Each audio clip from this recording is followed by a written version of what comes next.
Uncle বাড়ি কোথায়? মোহনগঞ্জ। ছেলে সন্তান নাই? আপনার পরিবারে কে কে আছে? বেটি গেছে আর কেন বিয়ে বলেছি বেটি হয়ে গেছে গা? খেত খোলা নাই না তাহলে এইভাবে চিন্তা খান। এই হাত পা সব চিকন হয়ে গেছে না? হ্যাঁ একবার চিকন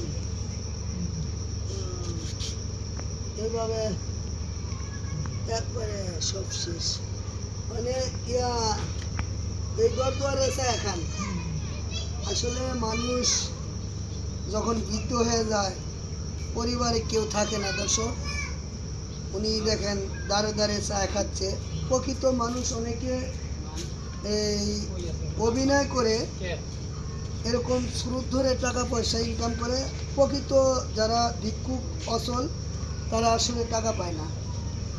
এই মোহনগঞ্জ আপনার বাড়ি কোথায় থাকেন? বেলতুলি থাকেন। তাহলে তাহলে আপনার বাসায় কে নিয়ে যায়? রিক্সা দিয়ে যান? আচ্ছা আপনার আমি এই 300 টাকা দিলাম, কিছু কিনে খায়েন। আর হলো বাদান আমার জন্য দোয়া করেন। হ্যাঁ আর বাড়ি হলো মোহনগঞ্জ। আমি বেশি কিছু দিতে পারলাম না, আমার জন্য দোয়া করেন। আর প্রিয় দর্শক এইভাবে মানুষ রাস্তাঘাটে অচল মানুষ ঘুরতেছে, পাও বেঁধে সুস্থ মানুষ টাকা পয়সা নিচ্ছে, সেই আর একজন অচল এই যে হাঁটতে পারে না, এই কত বাড়ি বাড়ি এইভাবে যাবে। আসলে আপনারা অসুস্থ মানুষ দেখে ওনাদেরকে অবশ্যই টাকা পয়সা দান করবেন। বাবান আমার জন্য দোয়া করেন, আল্লাহ যেন আপনার বাঁচা রাখে। কেমন?